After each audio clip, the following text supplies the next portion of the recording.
اللهم صل على أشهد أن عليا ولي الله أشهد أن عليا حجة الله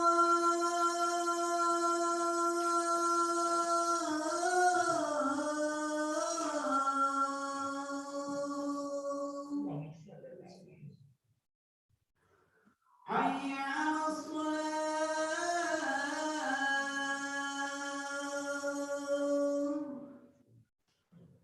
حي على الصلاة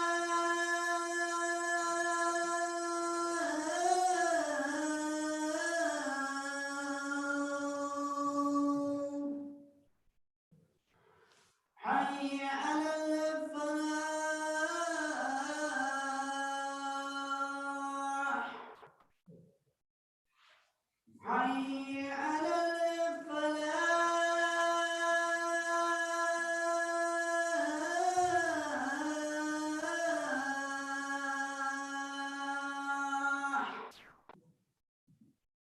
حي على خير العمل حي على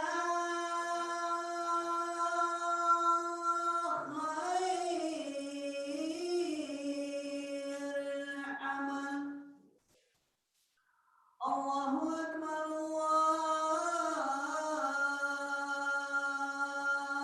الله أكبر لا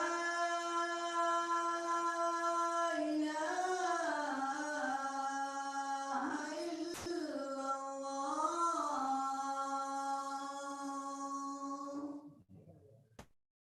لا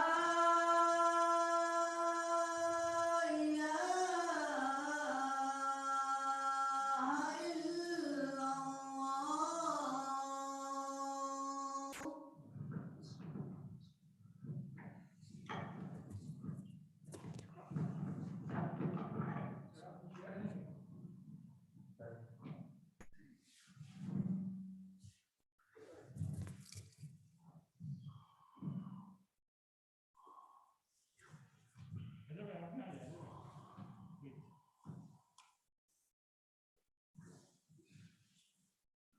الله أكبر أشهد أن لا إله إلا الله أشهد أن لا إله إلا الله أشهد أن محمدا رسول الله أشهد أن محمدا رسول الله أشهد أن عليا ولي الله أشهد أن عليا حجة الله حي على الصلاة حي على الصلاة حي على الفلاح حي على الفلاح حي على خير العمل حي على خير العمل قد قامت الصلاة قد قامت الصلاة الله أكبر الله أكبر لا إله إلا الله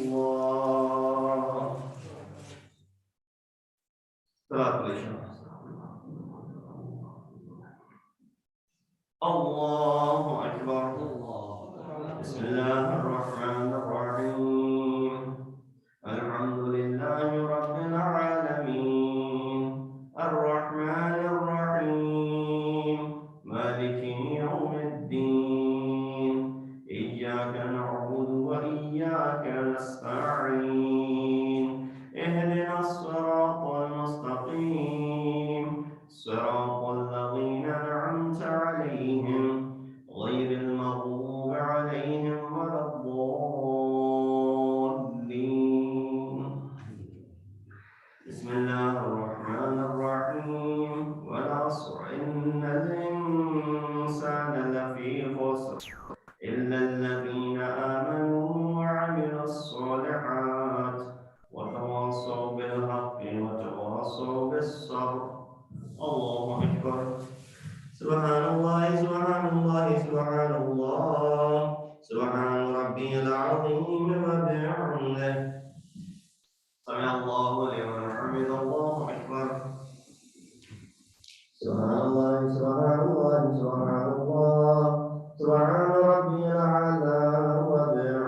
فقم واقعد.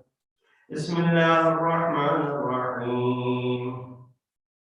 الحمد لله رب العالمين الرحمن الرحيم مالك يوم الدين إياك نعبد وإياك نستعين اهدنا الصراط المستقيم صراط الذين أنعمت عليهم غير المغضوب عليهم ولا الضالين.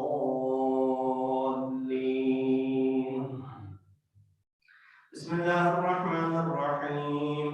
قل هو الله أحد الله الصمد لم يلد ولم يولد ولم يكن له كفوا أحد. بارك الله ربي. الله أكبر. اللهم صل على محمد وآل محمد. ربنا اغفر لي ولوالدي وللمؤمنين يوم يقوم الحساب. اللهم صل على محمد وآل محمد. الله أكبر. سبحان الله سبحان الله سبحان الله سبحان ربي العظيم وبحمده. سمع الله لمن حمده. الله أكبر. سبحان الله سبحان الله سبحان الله سبحان ربي الأعلى وبحمده. الله أكبر. أستغفر الله ربي وأتوب إليه. الله أكبر. سبحان الله سبحان الله سبحان الله سبحان ربي الأعلى وبحمده. الله أكبر. الحمد لله. أشهد أن لا إله إلا الله وحده لا شريك له وأشهد أن محمدا عبده ورسوله. اللهم صل على محمد وآل محمد بحول الله وقوته أقوم وأقعد.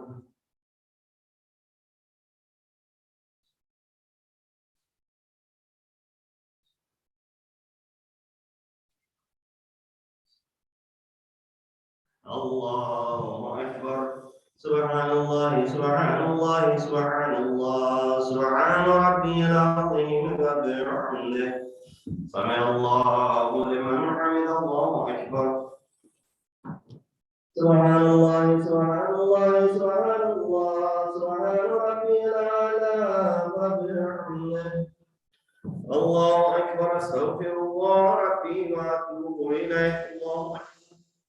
سبحان الله سبحان الله سبحان الله سبحان ربي الأعلى وبحمده. الله أكبر. بحول الله وقوته يقوم وأقعد.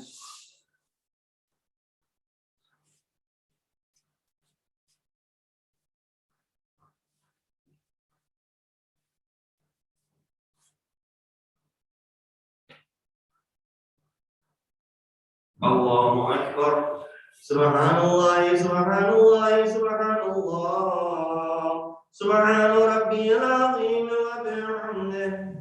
سمع الله لمن حمده. الله أكبر.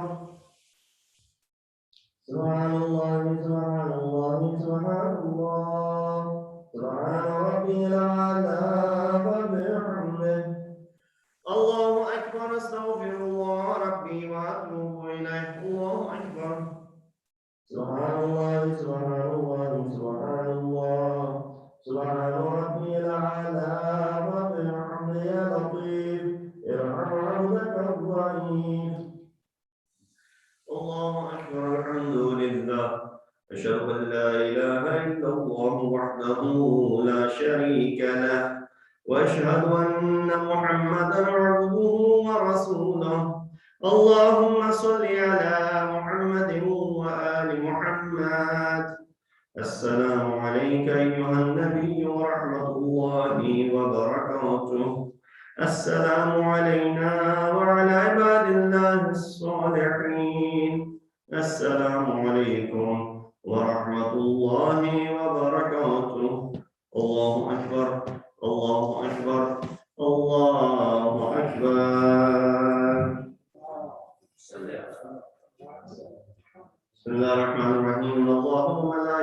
آمنوا صلوا على النبي يا أيها الذين آمنوا صلوا عليه وسلموا تسليما.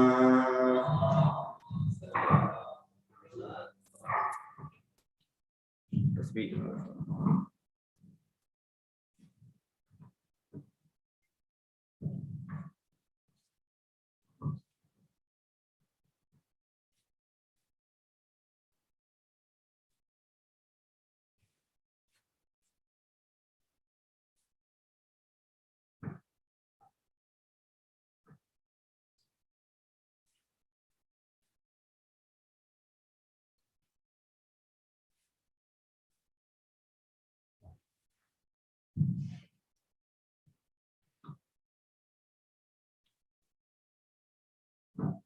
اللهم صل على محمد وعلى محمد. بسم الله الرحمن الرحيم. اللهم انه ليس لي من رزقي وانما تروم بخطرات تخطر على قلبي فاجل في قلبه البلدان فانا فيما انا طالب كالحيران لا ادري في سهل هو ام في جبل ام في ارض ام في السماء ام في بر ام في بحر وعلى يدي من قبلي وقد علمت ان المهندك واصحابه بيده أنت الذي تقسم بذاتك وتصرفه برحمتك. اللهم صل على محمد وآله وجل يا ربي رزقك لي واسعا ومطلبه سعدا ومعصبه كريما ولا تعنني بقلب ما لم تقدر لي فيه رزقا فإنك غني عن عذابي وأنا فقير إلى رحمتك. فصل على محمد وآله وجل عبدك بفضلك إنك ذو فضل عظيم. اللهم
No, I have my phone.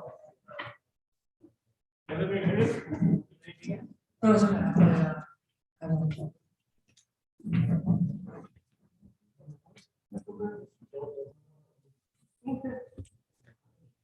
پر محمد و آل محمد صلوات.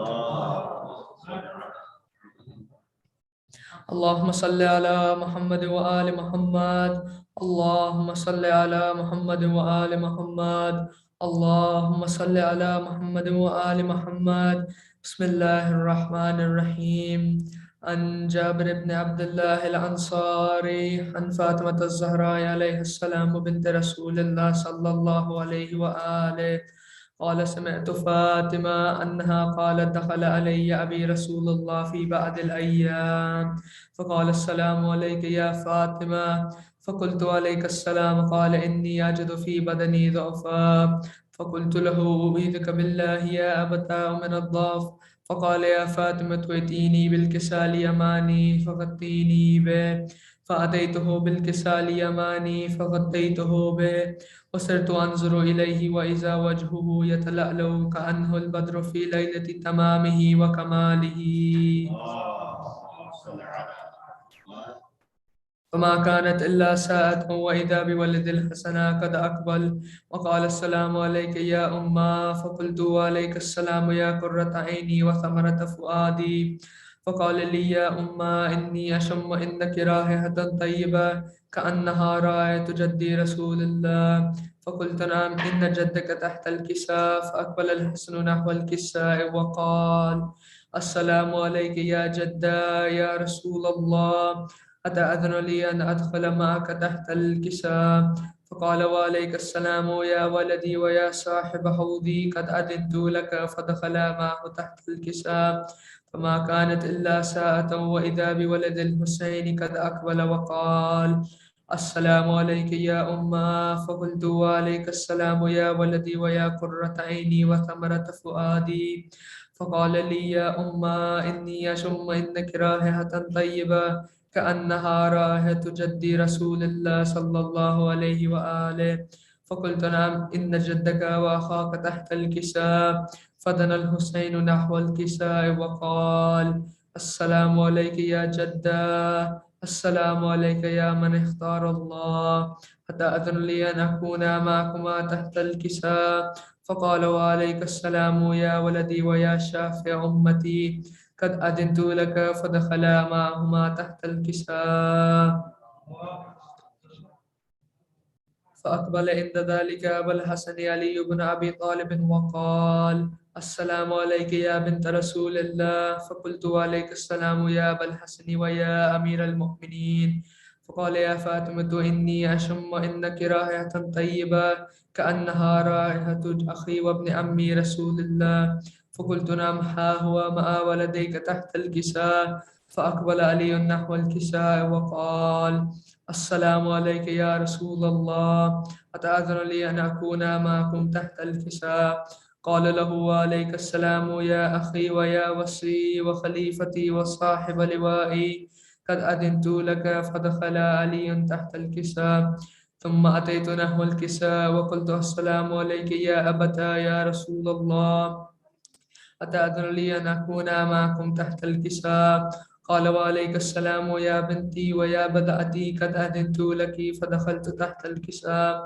فلما اكتملنا جميعا تحت الكساء أخذ أبي رسول الله بطرف الكساء وأومأ بيد اليمنى إلى السماء وقال اللهم إن هؤلاء لأهل بيتي وخاصتي وحامتي، لحمهم لحمي ودمهم دمي، يؤلمني ما يؤلمهم ويحزنني ما يحزنهم. أنا حرب لمن حاربهم وسلم لمن سالمهم وعدو لمن آداهم ومحب لمن أحبهم. إنهم مني وأنا منهم، فاجعل صلواتك وبركاتك ورحمتك وغفرانك ورضوانك علي وعليهم، وأذهب عنهم الرجس وطهرهم تطهيرا. فقال الله عز وجل يا ملائكتي ويا سكان السماوات إني ما خلقت سماء مبنية ولا أرضا مدحيا ولا قمرا منيرا ولا شمسا مضيئا ولا فلكا يدور ولا بحرا يجري ولا فلكا يسري إلا في محبة هؤلاء الخمسة الذين هم تحت الكساء. فقال الأمين جبرائيل يا ربي ومن تحت الكساء؟ فقال عز وجل هم أهل بيت النبوة ومعدن الرسالة، هم فاطمة وأبوها وبعلها وبنوها. فقال جبرائيل يا ربي أتأذن لي أن أهبط إلى الأرض لأكون معهم سادسا؟ فقال الله نعم قد أذنت لك. فهبط الأمين جبريل وقال السلام عليك يا رسول الله. العلي لا يقرئك السلام ويخصك بالتحية والإكرام ويقول لك وعزتي وجلالي إني ما خلقت سماء مبنية ولا أرضا مدحية ولا قمرا منيرا ولا شمسا مضيئا ولا فلكا يدور ولا بحر يجري ولا فلك يسري إلا لأجلكم ومحبتكم، وقد أذن لي أن أدخل معكم، فهل تأذن لي يا رسول الله؟ فقال رسول الله وعليك السلام يا أمين وحي الله، إنه نعم قد أذنت لك. فدخل جبريل معنا تحت الكساء. فقال لأبي إن الله قد أوحى إليكم يقول إنما يريد الله ليذهب عنكم الرجس أهل البيت ويطهركم تطهيرا. وقال علي لأبي يا رسول الله أخبرني ما لجلوسنا هذا تحت الكساء من الفضل عند الله.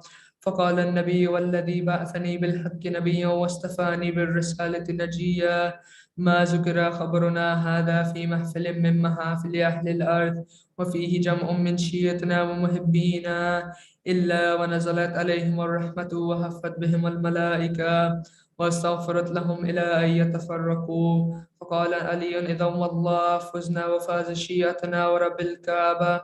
فقال النبي الثانية يا علي والذي بعثني بالحق نبيا واستفاني بالرسالة نجيا ما ذكر خبرنا هذا في محفل من محافل أهل الأرض وفيه جمع من شيعتنا ومحبينا وفيهم محموم إلا وفرج الله حما ولا مغموم إلا وكشف الله غما ولا طالب حاجة إلا وقضى الله حاجته. فقال علي إذا والله فزنا وسعدنا وكذلك شيعتنا فازوا وسعدوا في الدنيا والآخرة ورب الكعبة.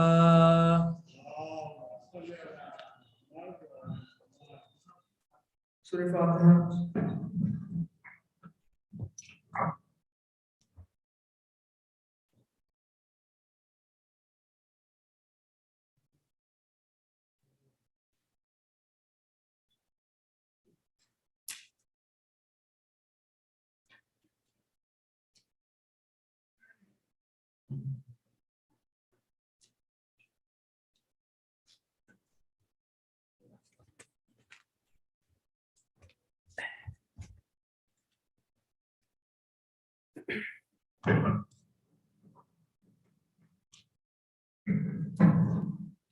محمد وعلى محمد صلى الله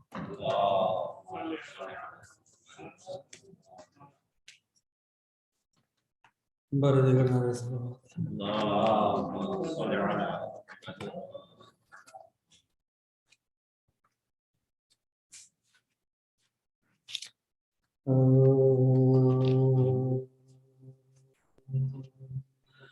آئے تطہیر کے مقصد کا محور فاطمہ آئے تطہیر کے مقصد کا محور فاطمہ یعنی شرح عظمت نور پیمبر فاطمہ آئے تطہیر کے مقصد کا محور ان سے پھیلا دین حق ان سے بڑھی نسل رسول ایک کوثر ہیں علی اور ایک کوثر فاطمہ آئے تطہیر کے مقصد کا محور کشتی دین خدا کی ناخدا ثابت شبر و شبیر جیسے دیکھ لنگر فاطمہ آئے تطہیر کے مقصد کا محور فاطمہ نام ہے تسبیح زہرا کام تسبیح خدا ذکر تیرا ذکر حق اللہ اکبر فاطمہ ذکر تیرا ذکر حق اللہ اکبر فاطمہ آئے تطہیر کے مقصد کا محور زہر شپر کو دیا ٹکڑے جگر کے ہو گئے پھر گیا شبیر کی گردن پہ خنجر فاطمہ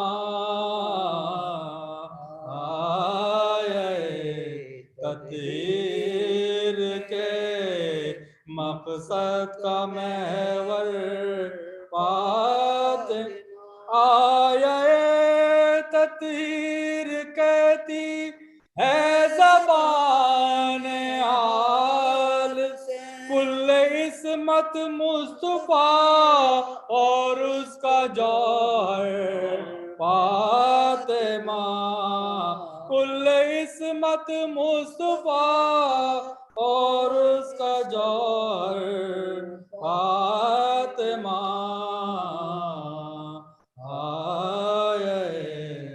تطہیر کے مقصد کا محور فاطمہ یعنی شرح عظمت نور پیمبر فاطمہ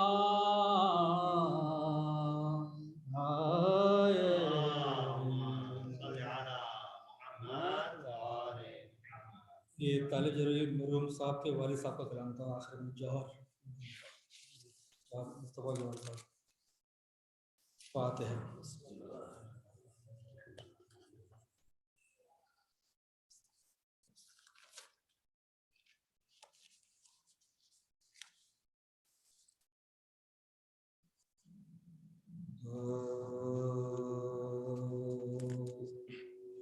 جب خلق سے وقت سفر فاطمہ آیا تب زینب و کلثوم کو پاس اپنے بولا روئی بہت اور بیٹے کو چھاتی سے لگا زینب کے دیا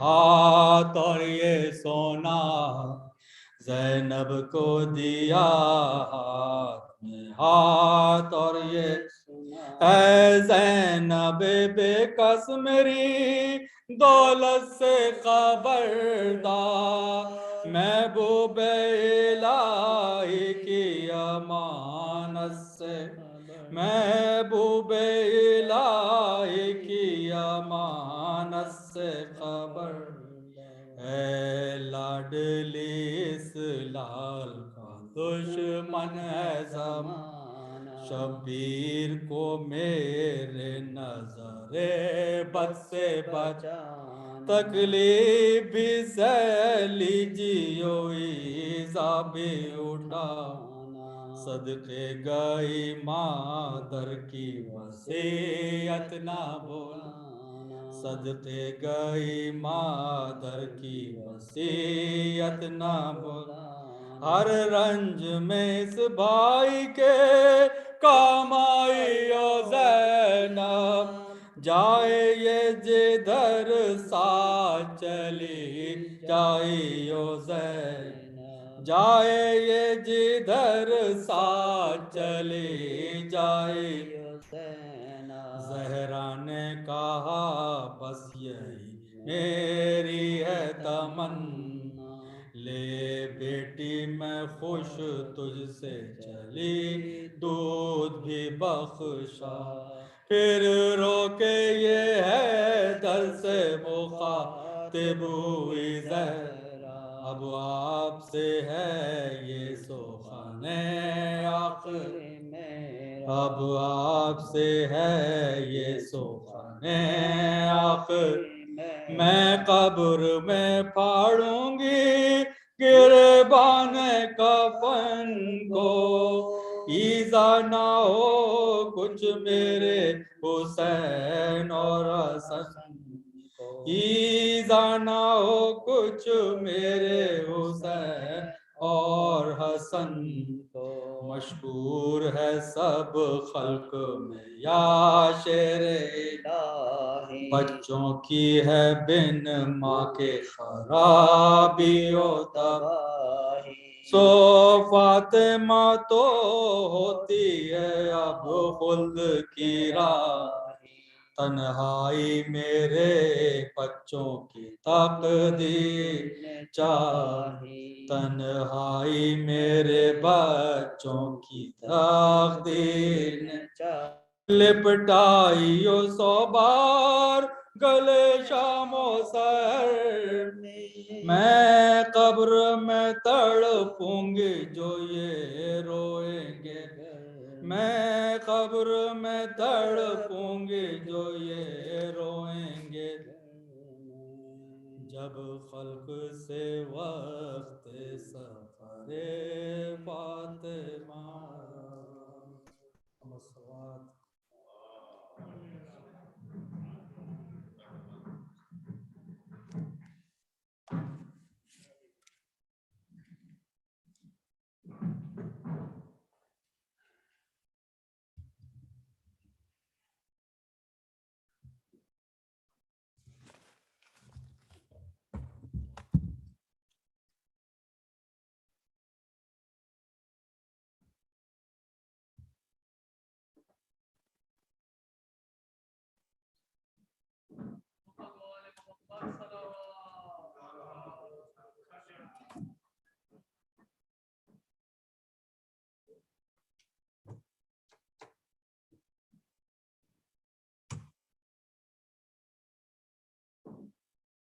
رحم الله من قرأ سورة الفاتحة. بسم الله الرحمن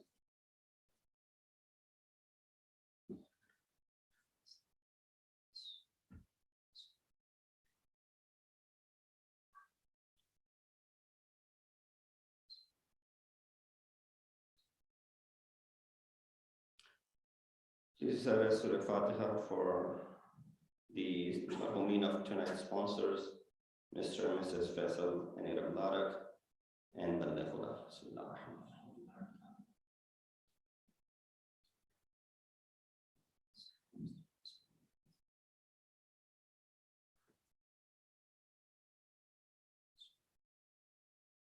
Also join me in reciting Dua Sehat for Zafar Jafri and all these other people who are sick in our community. May Allah subhanahu wa ta'ala give them quick recovery. Recite this ayat with me 5 times. Bismillah ar-Rahman ar-Rahim. Amma yujibu al-mustarra idha da'ahu wa yakshifu as-su'. Amma yujibu al-mustarra idha da'ahu wa yakshifu as-su'. أما يجيب المضطر إذا دعاه ويكشف السوء أما يجيب المضطر إذا دعاه ويكشف السوء أما يجيب المضطر إذا دعاه ويكشف السوء ويجعلكم خلفاء الأرض أإله مع الله قليلا ما تذكرون. صلى الله عليه وسلم. أعوذ بالله من الشيطان الرجيم. بسم الله الرحمن الرحيم. الحمد لله رب العالمين. الصلاة والسلام على أشرف الأنبياء والمرسلين خاتم النبيين أبي القاسم محمد وأهل بيته الطيبين الطاهرين المعصومين الذين أذهب الله عنهم الرجس وطهرهم تطهيرا. أما بعد فقد قال الله تبارك وتعالى وقوله الحق وهو أصدق القائلين. بسم الله الرحمن الرحيم.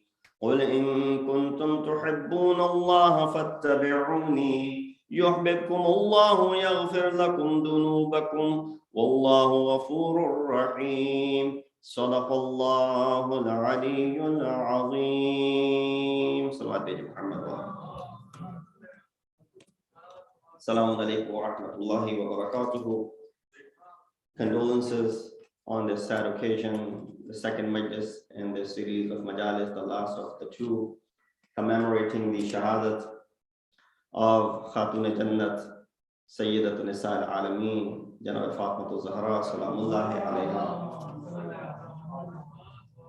The last night as well, and today's Jum'ah, I chose the same ayat from Surah Al-Imran, ayat number 31. A very well-known ayat of Quran which states that, O Prophet, tell them, in kuntum tuhibbun Allah fattabi'uni, that if you claim to love Allah subhanahu wa ta'ala, then follow me, do my ittaba. Yuhibbukum Allah wa yaghfir lakum dunubakum. Because what that will do is that it will reciprocate the love from Allah subhanahu wa ta'ala to you. Because when we love Allah subhanahu wa ta'ala, it's one-way traffic.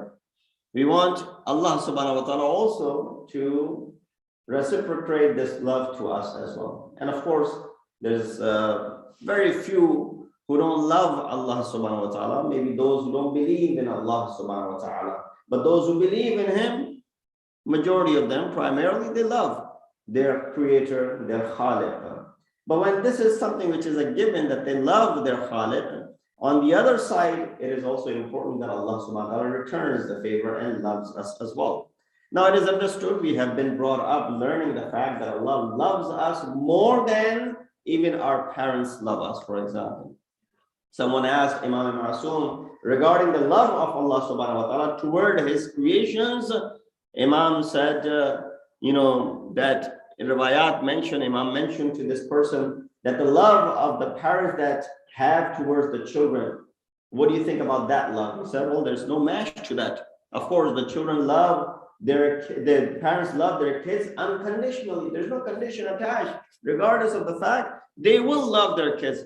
Imam then said, then multiply that love by 70 times. That's how much Allah subhanahu wa ta'ala loves His creations. So therefore, there's no doubt that Allah loves us. But if we want to be amongst those who are being the recipient of this ayat of Quran, as far as yuhibbukum Allah wa yaghfir lakum dunubakum, then of course we need to do what is called the ittiba of Rasul. Last night we talked about very briefly in regards to this great personality. Tonight also I want to shed some light on the lifestyle of Janab Sayyida and taking the help from the riwayat from the Ma'asumin alayhi salatu wassalam. And towards the end, I want to discuss the discussion regarding fadak.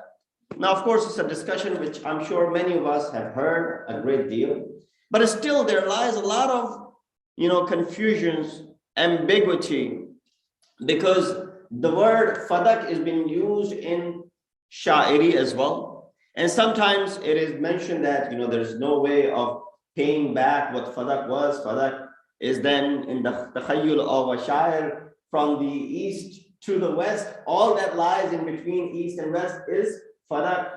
But literally what it means and what was the implication of it, inshallah, I want to very briefly discuss the history of it and then inshallah bring it towards the end. But Janab Sayyida, from the perspective of Allah subhanahu wa ta'ala, Janab Sayyida, from the perspective of Rasulullah, Janab Sayyida, from the perspective of Imam Ma'asum after Rasulullah, and Janab Sayyida from the perspective of the angels such as Hazrat Jibreel alayhi salatu wassalam. We find that there are kalam in the books of history and as well as books of fiqh, the hadith that talk about all of these four instances. For example, one of the instances that talks about that Allah subhanahu wa ta'ala in the eyes of Janab Sayyida, in the eyes of Allah subhanahu wa ta'ala, one of the mentions is that Bibi Khadija was the recipient of the salam of Allah subhanahu wa ta'ala when Jibreel had come. Similar is the case when it comes to Janab Sayyida, that Allah subhanahu wa ta'ala sent His salutations and salam onto Janab Sayyida. Just imagine that when we send salam to someone who's superior to us, how do we feel, especially when that superior returns your salam? Imagine if you had the ability to go to the ziyarat of Ma'asum and you say, Assalamu alayka ya Aba Abdullah in the zari of Imam Hussein, and the response would come from the zari of Imam, Alaykum Assalam ya Zair al-Hussein. Peace be upon you, O the one who has come for the ziyarat of Sayyid al-Shuhada. Imagine, yes, there were people in the history, it is mentioned that those who used to go for the ziyarat, amongst them was Ibrahim Mujab, that he would go to ziyarat of Sayyid al-Shuhada, and every time he would stand in front of the zari of Sayyid al-Shuhada and he would send his salutations, as all of us, when we go for the ziyarat, we say, Assalamu alayka ya Aba Abdullah, from near or far. Ibrahim would get the response from Sayyid al-Shuhada. Not that he would be the only one hearing the response, rather all the people who would be in the gathering over there, they would be able to hear the response coming from the zari of Sayyid al-Shuhada. And they were witness of it. That was due to the maqam that Ibrahim Mujab had attained. Was he a saint? Was he someone close to being the ma'asumeen? Was he someone extraordinary individual? All that is mentioned regarding this Ibrahim Mujab is that he used to bring his parents for the ziyarat of Sayyid al-Shuhada.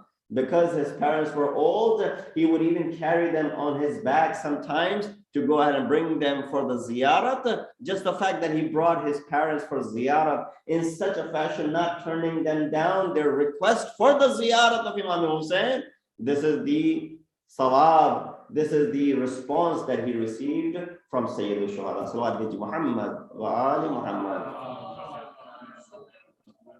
So yaqinan, Janab Sayyida is amongst the recipient of the salam of Allah subhanahu wa ta'ala. And that is the reason last night when we had mentioned that mashhur and ma'ruf hadith, that ghadab of Fatima is the ghadab of Allah subhanahu wa ta'ala.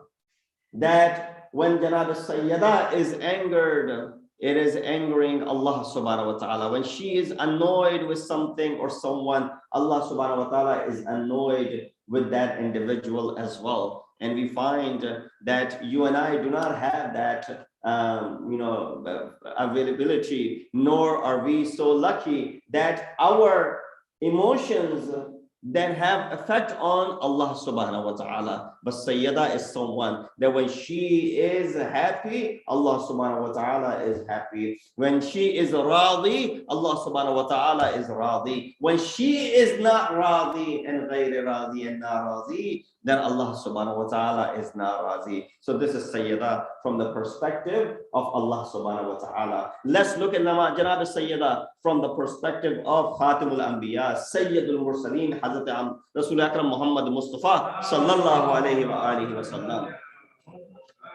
Rasulullah is someone who is the purpose of the creation of the entire universe. There's no one superior to Rasulullah. He is Khatimul Anbiya, meaning what? That he's the seal of all of the Anbiya, meaning the fact that all the Anbiya stand up for Rasulullah. In the mahshar, the scenery which is mentioned is that when Rasulullah will come, all of the Anbiya will stand up in the ta'zeem of Rasulullah. But Rasulullah is someone, Janab Sayyida is someone, that when Janab Sayyida would come into the company of Rasulullah, Rasulullah would stand up from his place. An individual for whom the entire universe, and not just ordinary people, extraordinary people such as the awliya Allah, Anbiya, the Ma'asum, all are bowing their heads in front of Rasulullah. Janab Sayyida is someone that when she walks in, this same Rasul who is the Habib of Allah subhanahu wa ta'ala stands up from his place out of ihtaram, places her in his place, sits her down with respect and ta'zeem, to the extent that Janab Sayyida has the title Ummu Abiha, that she's called what? The mother of her father. The way she treated Rasulullah, the way she took care of Rasulullah, especially after the battles when he would come back, that's the reason she gained the title of being the mother of her father. Remember, the mother of Janabe Rasul Akram passed away when he was only merely 6 years old. So he was not accustomed to receiving the love, motherly love. Yes, to the extent from Janabe Fatima bint Asad he had received, but the remaining of that love was received through Fatima to Zahra. So that is as far as Rasulullah is concerned, and Fatima near Rasulullah, that whenever she would come, Rasulullah would stand up. He would go ahead and kiss her hands. He would make her sit in his place, and until the ayat came down telling the people, don't call Rasulullah like you call on other individuals. لا تجعلوا دعاء الرسول بينكم كدعاء بعضكم بعضا. The way you call upon other individuals, don't call upon Rasul the same way. Janab Sayyida thought that this includes her as well. She stopped calling her Baba. She started addressing her as Ya Rasulullah. Rasulullah said to her, O Fatima, Quli ya Aba ahabbu ila al-qalbi wa arda lil-rabbi. No, you continue to go ahead and call me Ya Aba. You continue to call me, oh my father, because this is something which is delight of my heart, makes me happy, and it makes my Rabb satisfied when you call me, oh father. Yes, everyone else will refer to me as Ya Rasulullah. Their duty is to call me as Ya Rasulullah with ta'zeem, with the mansab. You know, to understand this better, a lot of time, you know, again, this example is just taqarrub al-dhihni, so that you can draw your minds closer to this, because sometimes you hear these things and you don't understand the value of it. That while, I'll give my own example, that I grew up in this community. People have known me for the past 28, 29 years. And when that's the case, and I went in front of them, I studied, I attained my education, and then I came back with this libas. Now I sit in front of them on this mimbar, and I preach, and they pray behind me. Because of this libas, they have this respect for me. Prior to me attaining this knowledge, they used to call me by name. But the moment I put on this libas, they don't no longer call me with my name. Although as much as it shows love and affection when they do call me with name, and I don't mind it at all, because this is coming from the love that they had for me, because they've known me for quite some time.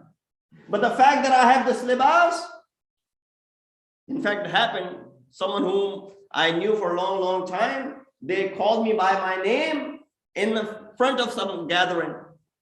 Other people got, you know, they were taken aback, and they said, no, you should not call him by his name. You should call him with the title of Maulana or something like that.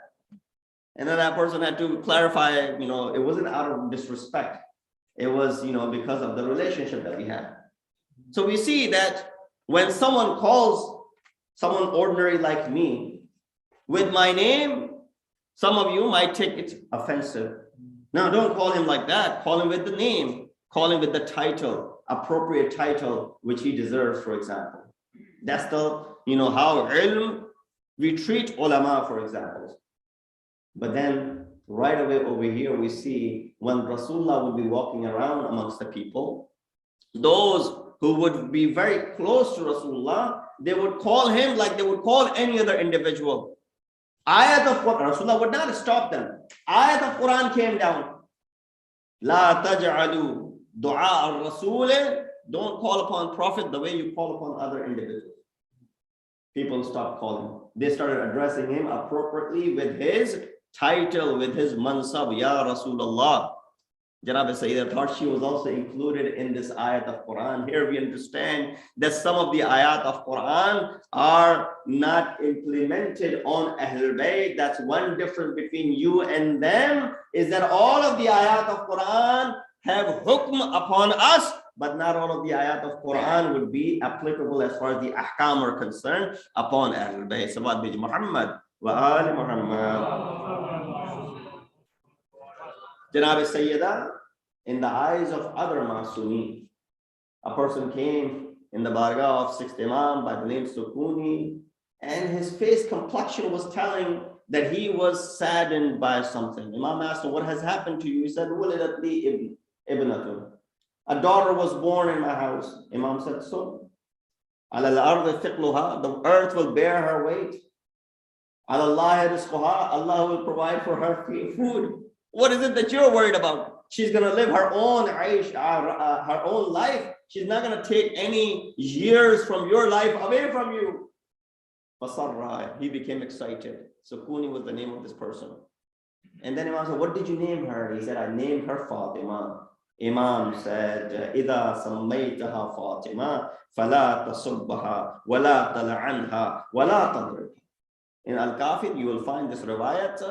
Sheikh Kulaini has narrated this riwayat. Now that you have named your daughter Fatima, don't فَلَا تَصُبَّهَا, don't shout at her, don't yell at her, don't curse her, don't hit her. In fact, don't do anything that would be offensive toward her. Said, why? Because she has association with Fatima Zahra. Our Jadda Fatima Zahra, she's carrying that name, therefore she has that status as well. Now, this is a point for those who are named after Fatima, that they are named Fatima, they should live up to the expectations of this name, because this name bears and brings about great responsibilities on your shoulders. While you are named Fatima, make sure that you are living up to the expectations of Fatima Zahra. Salawat Muhammad wa ali Muhammad. And lastly, Fatima sallallahu alaiha, near the angels. This is mentioned that Bakana Jibreel Yatiha. That Jibreel used to come after the wafat of Rasulullah, فَيُحْسِنُ عَزَاهَا, and would, provide grievances, provide, support and solace for the grievances that she was going through after the wafat of Rasulullah. He would provide this ala abiha, وَيُطَيِّبُ نَفْسَهَا وَيُخْبِرُهَا عَنْ أَبِيهَا. He would mention that this is where Rasulullah is. Rasulullah is in the highest of the places. He is here, he is. He would mention something that would make Janab Sayyidah not feel sad for that very moment.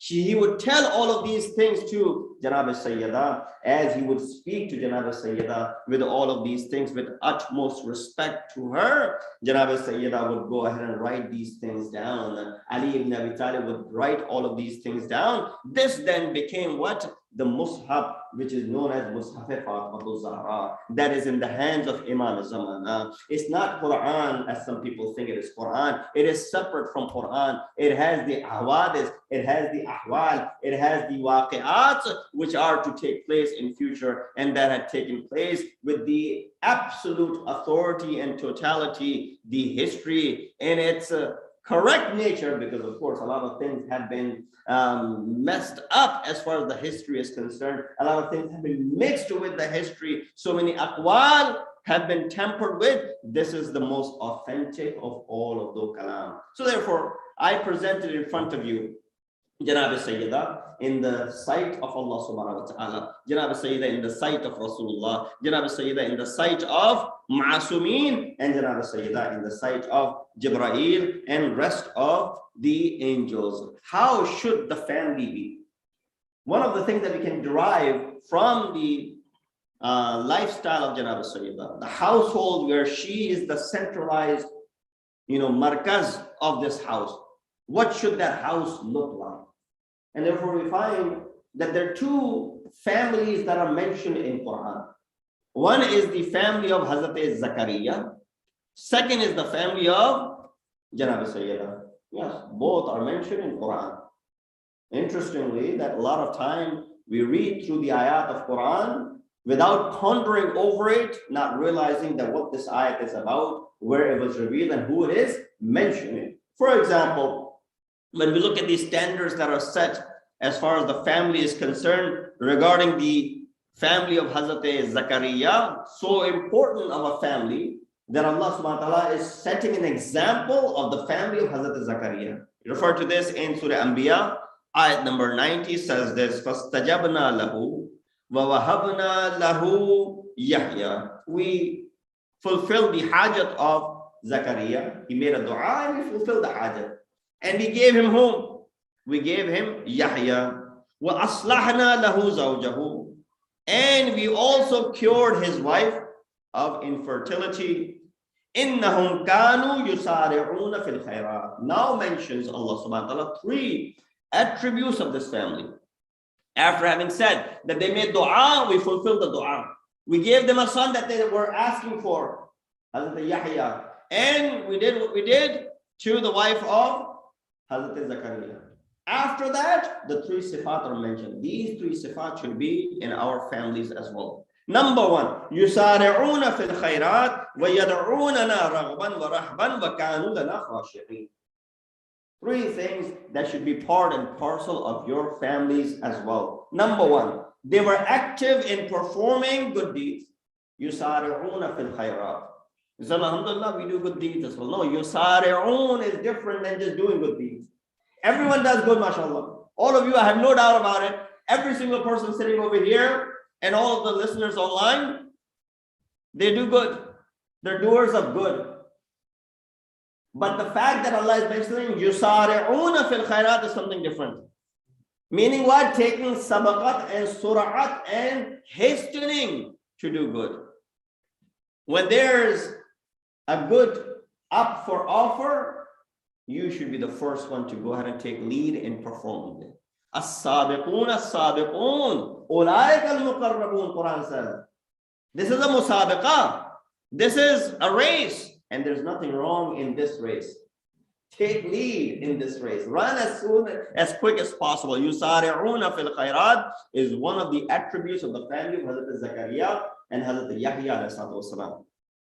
So that should be one of the motto of our families as well, that we should take lead in performing good deeds. Number 2, وَيَدْعُونَنَا رَغْبًا وَرَهْبًا. They would supplicate us with eagerness and with awe. Raghbat, with eagerness. Rahban, with fear. And in a sense that, yes, there's this awe in front of Allah subhanahu wa ta'ala. That should be the case as far as our ibadat, and not just ibadat. When it comes to dealing with all the things, when it comes to Allah subhanahu wa ta'ala making the decisions for us. If something befalls upon us which is not according to our liking, we should be submissive to the command of Allah subhanahu wa ta'ala. We shouldn't open our mouth in shikayat, in shikwa to Allah subhanahu wa ta'ala, complaining why this has happened to me. Why am I suffering through this? It says the family of Hazrat Zakaria, the family of Hazrat Yahya, would yad'unana bid what? Raghbatan wa rahban. 2 ways. They should always be eager in making the dua, and they were very fearful when it came to asking something from Allah subhanahu wa ta'ala. Number 3, it says وَكَانُوا لَنَا خَاشِعِينَ. And of course, they were humble before us. Now look at the family of Janab Sayyidah, which is mentioned in the Quran. So this was the family of Zakaria. Ayat number 90 of Surah Anbiya mentions this. Now look at the attributes and the features of the family of Janab Fatima Zehra. Salamullahi alayha. Allahumma salli.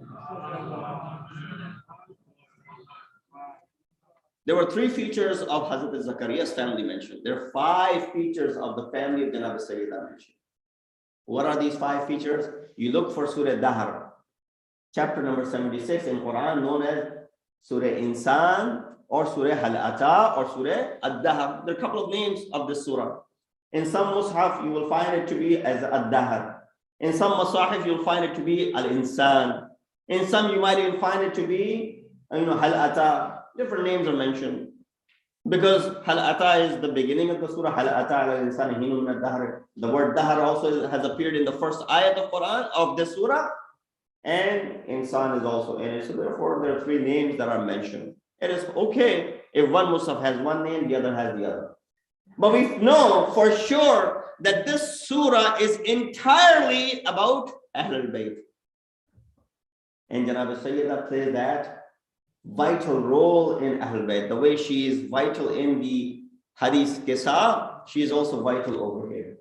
And you know the story of how these ayat came down as Hasanan were sick. They made the nazar to fast for 3 days. They fasted for 3 days. Allah subhanahu wa ta'ala revealed these ayat. Yufuna bin nazri. 5 attributes of the family. There's no one who's sharik in these ayat with the family of Janab Fatima other than these people who are in the family of Janab Fatima. So you can't say, well, this ayat is also revealed for so and so. This ayat is also revealed for so and so. No, it's only exclusively revealed for the family of Janab Fatima. Yufuna bin nadhr. They made the nadhr and they fulfilled their nadhr. Making a nadhr, when you make a nadhr, when you make a wajib nadhr, it becomes obligatory to fulfill that nadhr. To the extent that if you made a nadhr to fast on a particular day, let's say you made a nadhr to fast on Friday, and you did not know ahead of time, but you ended up traveling on Friday. Travel breaks the fast. But because you had made a nadhr, you will continue fasting even if you were traveling. To that extent, you have to fulfill the nadhr. Because this travel was not pre-planned, it came up and now you have to travel. But ordinarily, if you were fasting and if you travel, what happens to your fast? Your fast breaks. But in this case, it would be intact and you would continue fasting. Anyways, nadhr is something which we make. It's a yufuna bin nadhr. These are the people who, when they make nadhr, they fulfill their nadhr. Number 2, the fear of qayamat. It says, وَيَخَافُونَ يَوْمًا كَانَ شَرُّهُ مُسْتَطِيرًا. They are fearful of the day. That the day, كَانَ شَرُّهُ مُسْتَطِيرًا. The shar of that day, the evil of that day, that nobody will be able to comprehend and go through the shar and the evil of that day. Everybody will be running around saying what? Help me, help me, help me. And everyone will be saying, nafsi, nafsi, nafsi. Everyone will be after their own affairs. Oh, father, take me, help me. Oh, mother, take me, help me. Oh, brother, no one will help. Everyone will be on their own, as the ayat of Surah Naba talk about it. يَخَافُونَ يَوْمًا كَانَ شَرُّهُ مُسْتَطِيرًا. They are fearful of that day. That day is the day of judgment, the day of qayamat. Fearful. Sometimes kids might think that, qayamat or Jahannam is a fairy tale. No, Maulana's scholars talk about Jahannam so much, they scare us with the Jahannam. This will happen in Jahannam, this will happen in qayamat. This is the scenery which is, no, this is not a fairy tale that ulama have concocted to just go ahead and scare people off with it.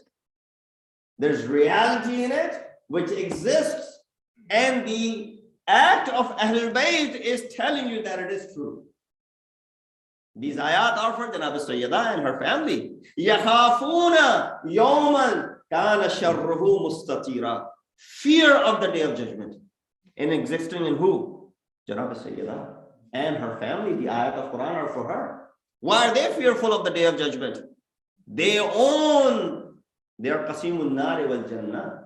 In their hands is Jahannam. In their hand is Jannat. Why are they fearful of it? It is similar to the fact that when someone said to the Holy Prophet, "Oh Rasulullah, why do you pray so much?" Rasulullah said, "Do you not want me to be abdan shakura, to be abd of Allah subhanahu wa ta'ala, who's shakir and thankful to Allah subhanahu wa ta'ala?" It is similar to the instances that I mentioned last night, when we find in the kalam, you recited dua kumail last night. Imam Amirul Mu'mineen is making this dua, Allahumma gfirli ad-dunub allati. Oh Allah, forgive my sins. Oh Allah, forgive which sins? Imam, you're masoom. Why are you saying the sins? Of course, Imam is on the point here teaching us how to make dua and speak to Allah subhanahu wa ta'ala. But I mentioned it last time, may not have come out correctly. Kids may not have understood it. I'll repeat that there are two ways when you make tawbah. When we make tawbah because we want to get rid of the sins that we have. When ma'asumeen make tawbah, they want to keep the sins away from them. There's a difference between the two. They're yutahharakum tathira, they're cleansed by Allah subhanahu wa ta'ala, so there's no rijs that can come close to them. Yes, rijs can come close to them in a sense. It can present itself, like the story of Hazrat Yusuf. You see that Hazrat Yusuf والسلام, is ma'asum, but rijs is coming close in the form of Zulaykha, presenting to go ahead and do something which is not allowed. Hazrat Yusuf alayhi salatu he's taking refuge in Allah subhanahu wa ta'ala. That's why the ayah says, Le nusrifa. That's why we kept the su away from Yusuf alayhi salatu because of the tawbah and the istighfar that he did. So that's the difference between the istighfar that you and I do and the istighfar that Ahlul Bayt were doing. So don't get confused that the fact that they're doing tawbah and istighfar, na'udhu billah, they have committed any sins. No, they're ma'soom. When we do istighfar, it is to cleanse ourselves from the sins that we have committed. When they do tawbah, it is to keep these things away from them all the time. Salawat bi Muhammad wa alihi. So 5 features of the family of Janab Sayyid are mentioned. Number 1 that I mentioned, nadhr, that they make nadhr, yufuna bin nadhr. They fulfill their nuzur. Number 2, yakhafuna yawman. They are fearful of the day. Kana sharruhu mustatira. The evil of that day is unforgettable. Number 3, they used to feed people. You know, in our maktab, one of the things which is turra imtiyaz, English में शायद कहेंगे vainglory of maktab tashayyo is this, you know, nazar or niyaz, this langar, feeding people. Where do we learn this from? We inherited this from the legacy of Ahlul Bayt alayhi wassalam. One of the things that we learn, and Quran is also attributing to this, Quran is also attesting to this. Quran is telling us that this was one of the features of the family of Ahlul Bayt. يُطْعِمُونَ الطَّعَامَ عَلَى حُبِّهِ مِسْكِينًا وَيَتِيمًا وَأَسِيرًا. That they used to feed, they used to provide food. It is interesting that in Quran, Allah subhanahu wa ta'ala, when he mentions the family of Hazrat Isa alayhi wasalam, he mentions Kana yakulan ta'am. When he mentions Hazrat Isa and Janab Maryam salamullah alayha, Allah subhanahu wa ta'ala says what? They both used to eat. Pay attention to this. They both used to eat. Imagine, you know, someone sends a proposal for your daughter from another state. Let's say you get a proposal from Texas. Maulana, you go to Houston and you go to Texas. I say, yes. There's a family that has sent a proposal. Do you know them? In fact, if I happen to know the family, I say, yes, I do know them. And when it comes to shadi biyah, proposals for marriage, you know, you're supposed to disclose everything that you know. And it's not considered to be a ghibat. If you, in fact, if you keep anything hidden, that is considered to be unjustified. But you should mention everything that you know when it comes to the proposal for marriage. Maulana, that family, that proposal has come for our daughter. What do you know about this boy? So I'll go ahead and tell you everything that I know. But hypothetically speaking, so Maulana, what do you know about the boy and the father and the mother? And if I turn around and tell you they eat food, what would you say? You laugh, Maulana, khairiyat to hai. Sar pe koi chot to nahi lagi. You know, if you're right, you've been taking some drugs or something, you start, you know, start questioning me in this way. Everybody eats. Why would you say, well, they eat? Why would you say that, yes, that boy eats food? Everyone eats food. Tell us something, a feature which is outstanding in them. How's the family? How's the boy? What is their rehen sahen? How, you know, are they azadar or not? Are they, all these things. That's what we need to know. You want to know these specific features. But all I'm telling you, all I'm giving you is they eat food. But when Allah subhanahu wa ta'ala mentions this feature of Hazrat Isa alayhi wasalam and Janab Maryam salamullah alayha, you don't smile and don't have smirk on your faces. When we ask, oh Allah, tell us about Hazrat Isa and his mother, Janab Maryam. Allah says, Kana is the dual sigha. Kana yakulan ta'am. They both used to eat. Now you're not laughing. There's a reason why Allah is mentioning this feature. Why? There will come a time when a group of people will start considering Hazrat Isa and Janab Maryam to be Allah subhanahu wa ta'ala and sharik and partners of Allah. So let me tell you a sifat of Allah. Huwa yut'imu wa la yut'am. Allah feeds, but He does not eat anything. Allah is amongst those who feeds people. He does not need any feeding Himself. Kana yakulani ta'am. These two used to eat. Telling you what? Allah's future is not to eat. These two used to eat. Meaning what? They're not partners with Allah subhanahu wa ta'ala. They're not sharik with Allah subhanahu wa ta'ala. There's a reason and a wisdom behind this specific attribute of Hazrat Isa and Janab Maryam salamullah alayha. So, well, what is the punchline over here? I think I lost the mic over here. Sallu ala Muhammad wa ali Muhammad. Battery change. One more loud salawat.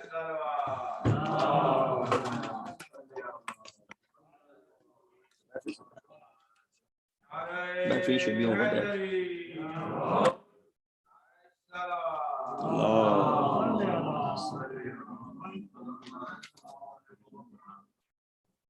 You guys can hear me, but the ladies in the other hall may not be able to hear. That's why I paused over. Sallu ala Muhammad wa ali Muhammad.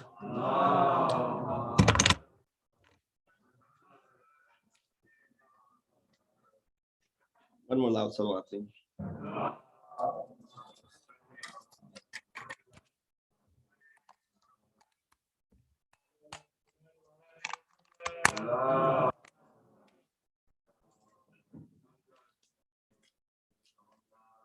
So they too used to eat, and that is the reason Allah subhanahu wa ta'ala is saying, Huwa yut'imu wa la yut'am. Allah feeds but does not require any feeding Himself. These two used to eat, therefore they cannot be associated or sharik with Allah subhanahu wa ta'ala. I say, oh Allah, thank you for clarifying that, because there will come a group of people who will consider them to be partners with you. But then why the istisna, an exception in this rule, huwa yut'imu wa la yut'am, that you feed but you do not eat? Here you go ahead and mention the similar attribute of Ahlul Bayt in this surah, chapter number 76.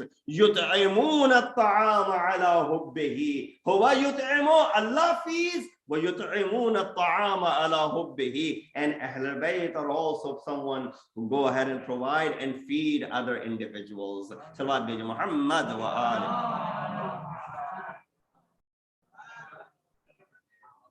So that's one of the features which is mentioned in Quran as far as the family of Janab Sayyidah is concerned. So you got three thus far: Nadhr, the fear of Qayamat, feeding others, and number 4, Ikhlas. When they fed, إِنَّمَا نُطْعِمُكُمْ لِوَجْهِ اللَّهِ, their feeding other individuals was not for any sort of prize or reward from Allah subhanahu wa ta'ala. إِنَّمَا نُطْعِمُكُمْ لِوَجْهِ اللَّهِ لَا نُرِيدُ مِنْكُمْ جَزَاءً وَلَا شَكُورًا. We are not feeding you because we have, for example, any requests or anything. We want to show off, for example, or none of those things are the reasons behind it. In fact, we are in need of this food at the moment. The ayat of Quran says that they were in need of that food. Why? They were fasting for 3 days. When you fast all day long, you are in need of the food to go ahead and break your fast. If it was an ordinary day when they didn't have to eat, it would be a different story. When they themselves are in need of it.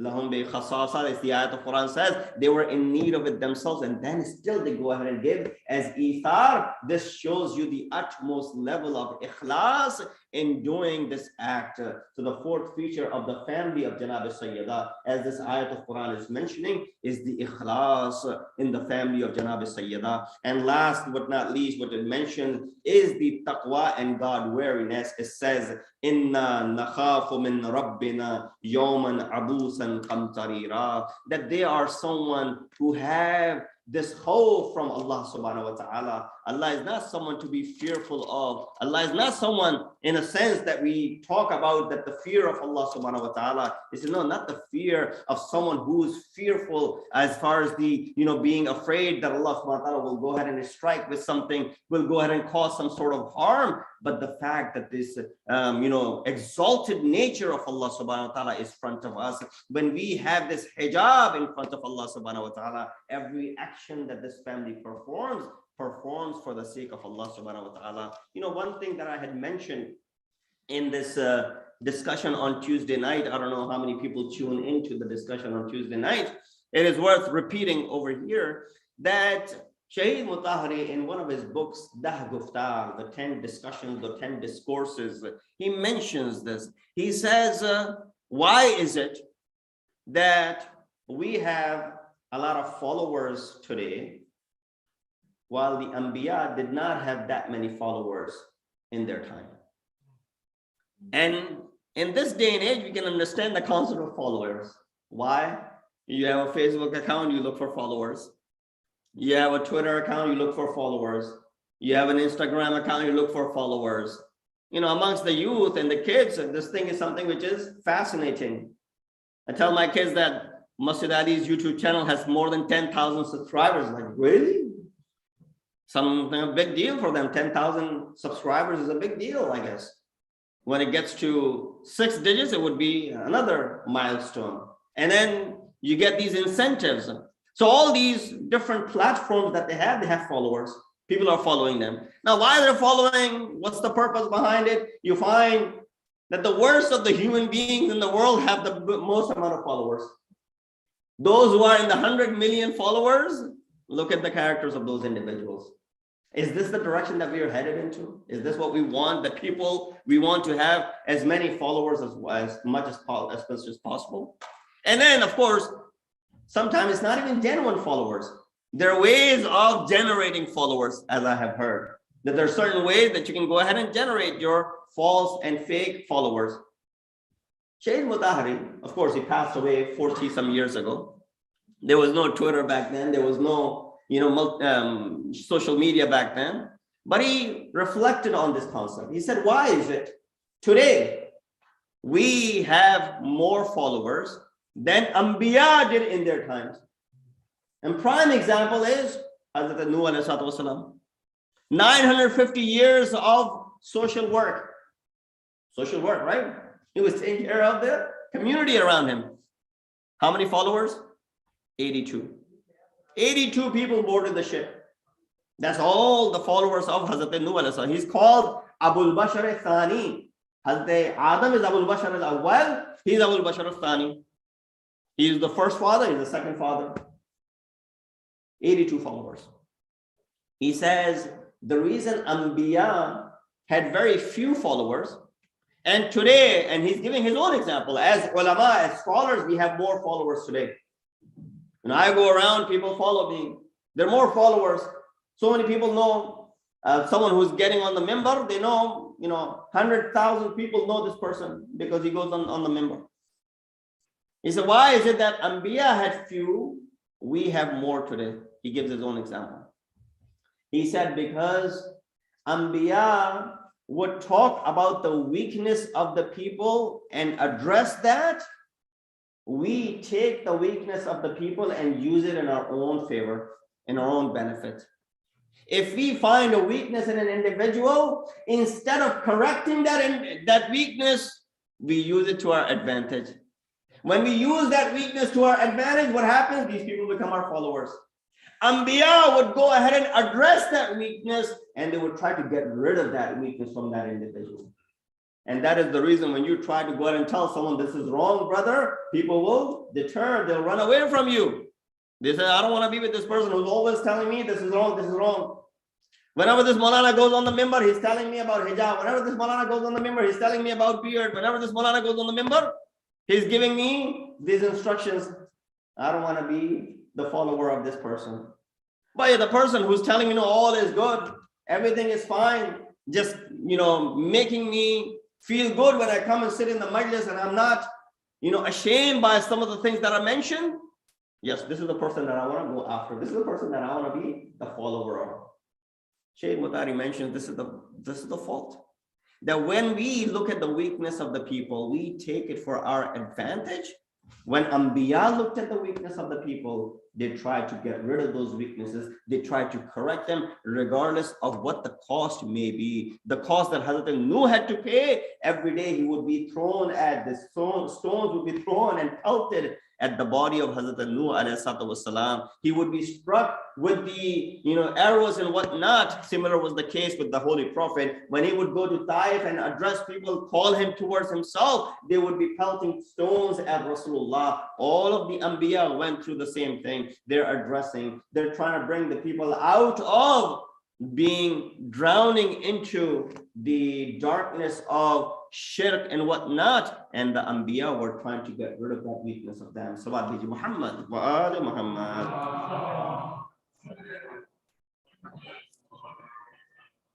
There were many other things that I wanted to cover tonight. There were only 2 majalis, but inshallah, we have the wiladat of this great lady coming up as well in a couple of weeks' time. 20th of Jamad Saniya, where we will be celebrating the Jashan of the Wiladat. Inshallah, I will share some of these things regarding her lifestyle at that time. As promised, very quickly, because I've run out of my time, I'll share a discourse on the concept and the history of Fadak. Because we hear a great deal about Fadak, and maybe our children would want to pay more attention to this. That sometimes we hear things and we hear a little bit of it, we don't hear a great deal of it, and we don't get to read a lot about it. And then there's little information and misinformation and lack of information, then there's really no information. And this is something you will come across as you grow older and you go through the schools and colleges and universities, and you're standing and sitting with different MSA groups and engaging in conversations with people from the other side. They will raise these questions, and they are well versed in these things, and you will not have anything to say in return. You say, well, I attended the majalis all the time, but I did not learn anything about this concept over there. So there's a concept and there's a historical aspect of what is called Fadak. And I'll give you some references regarding this, and I will try to be as quick as possible in this. But I want to begin from one ayat of Quran, that Allah subhanahu wa ta'ala, when he talks about Jahannam, when he talks about the shar of that day, to the extent he's addressing the mankind, not for something which is at the magnitude of every single individual considers it to be evil. Look at what Allah subhanahu wa ta'ala, the smallest of the things that you can understand.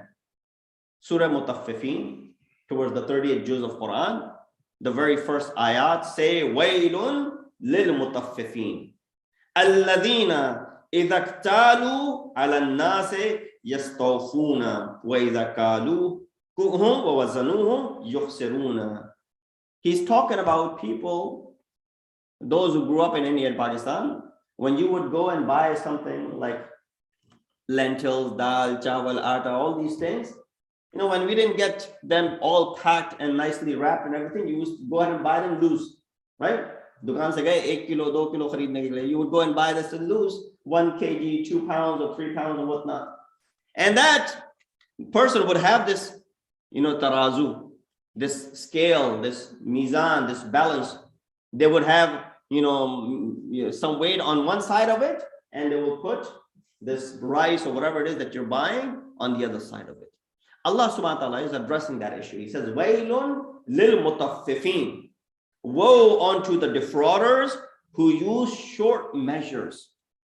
When they're measuring things, they're cheating people in it.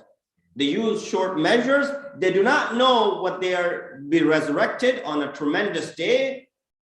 And there's severe punishment for individuals who are short when they are measuring things and when they're selling things.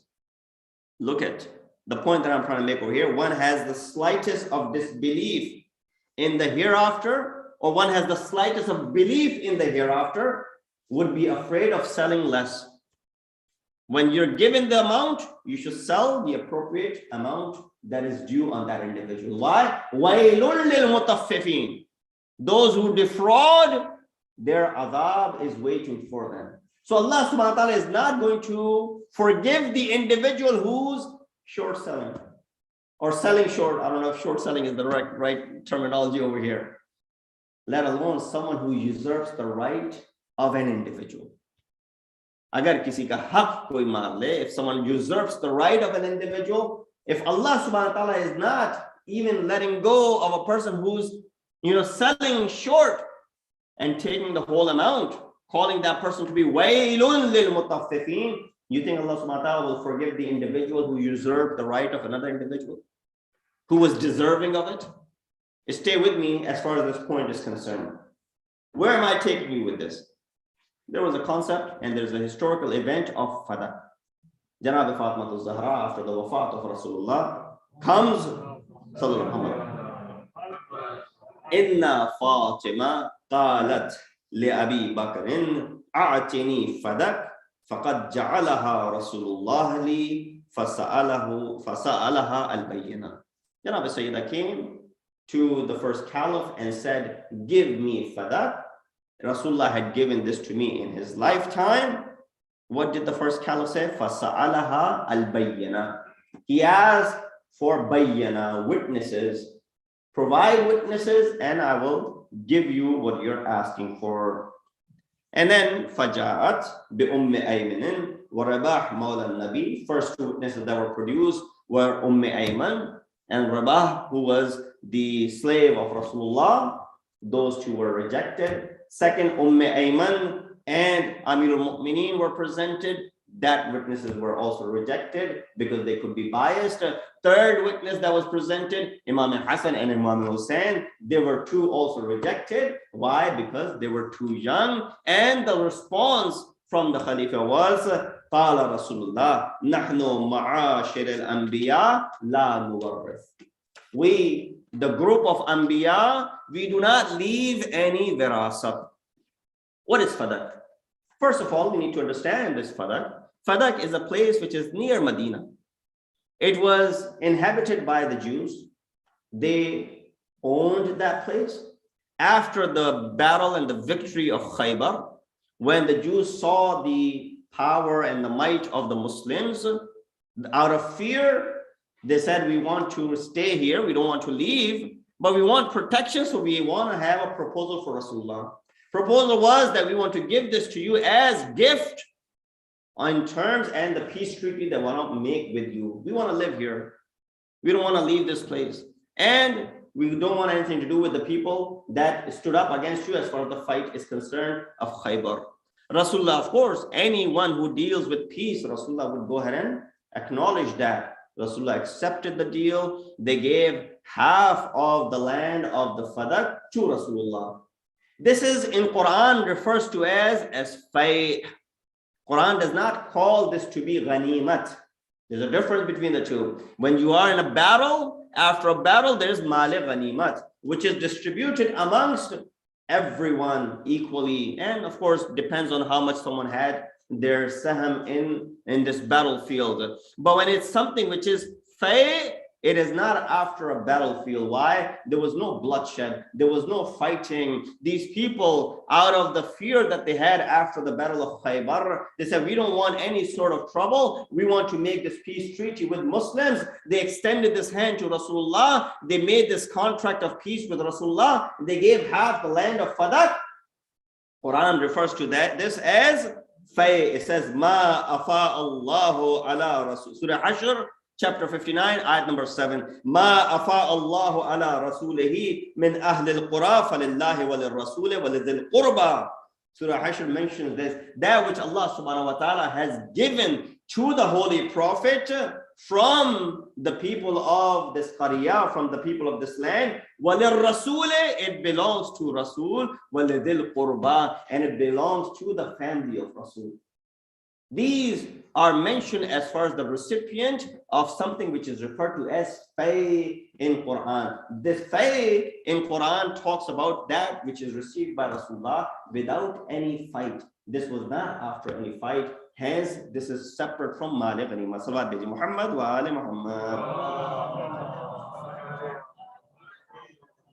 So Rasulullah, of course, did not need this. He used it and he governed it, he ran it. And whatever he was getting, he would continue giving it to the poor and the needy of Medina until the ayat of Quran came. وَآتِ ذَا الْقُرْبَ حَقَّهُ. O Prophet, give your qarabatdar, your family members, the haqq that belongs to them. Rasulullah understood what it means, the giving the haqq. Right away, he gave this to Janab Fatima Zahra, knowing that after his wafat, she will not live for too long. Why is it that he given? Amongst the ulama who have mentioned the reasons behind this, he says bestowal of fadak was not without wisdom. Rasulullah knew that Ali would be facing challenges when it comes to his khilafat. People will be opposing him. Ali could use this wealth to go ahead and bring people close to himself. If there's some wealth, because even at that time, the mentality was of the same, that when Hazrat Musa had appointed, in the battle of Talut and Jalut, that go ahead and appoint someone who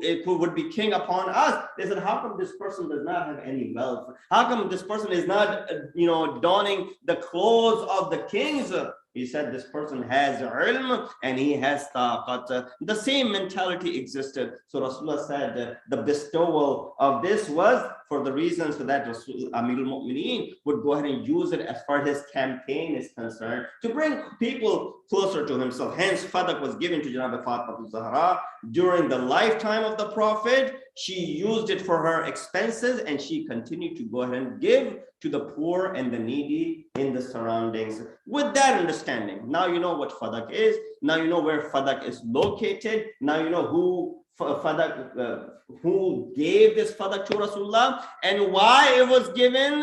It was not after a battlefield. It was not Mali Ghanimat. Rather, it's considered in something which is called Fay. Salawat bi Muhammad wa ali Muhammad. So when this Khalifa Awwal sits on the Khilafat, the chair of Khilafat, and the first thing that he does, he takes away and he removes the workers from the land of Fadak. Because it was such a big, large land which had a lot of gardens on it, there were a lot of workers that were working. It was serving not only the needs of the people, but there were a lot of job opportunities that were being provided through that. Of course, Ahlul Bayt did not need this for upping, their lifestyle by any means. It was still being used for all of this. Rasulullah needed the wealth of Hazrat Khadija in order to go ahead and get his Risalat a boost. Similarly, Ali ibn Abi Talib would have needed the same thing. But of course, the Khulafa knew this. They went ahead and they took it away. Right away after taking this, they said, these people that you're producing, Ayman, Ali ibn Abi Talib, Hassan and Hussein, these witnesses cannot be taken. Why? For these various reasons. Here we look at that these witnesses were enough when it came to the haqqaniyat of this madhab in the form of mubahala, but these witnesses are not enough when it comes to the haqq of Janab Sayyidah. So right away, Janab Sayyidah says, what is your claim against it? He says, Rasulullah has said, Nahnu ma'ashir al-anbiya la nuwarrith. We, the group of anbiya, we do not leave any virasat. Janab Sayyidah, knowing her knowledge of Quran, she recites the ayat of Quran. Surah Naml 16 says, Wawaritha Sulaimanu Dawood. Wawaritha Sulaimanu Dawood. Sulaiman inherited from Dawood. You're talking about that Anbiya do not leave any inheritance. What about Sulaiman inheriting everything from Hazrat Dawood alayhi salatu wassalam?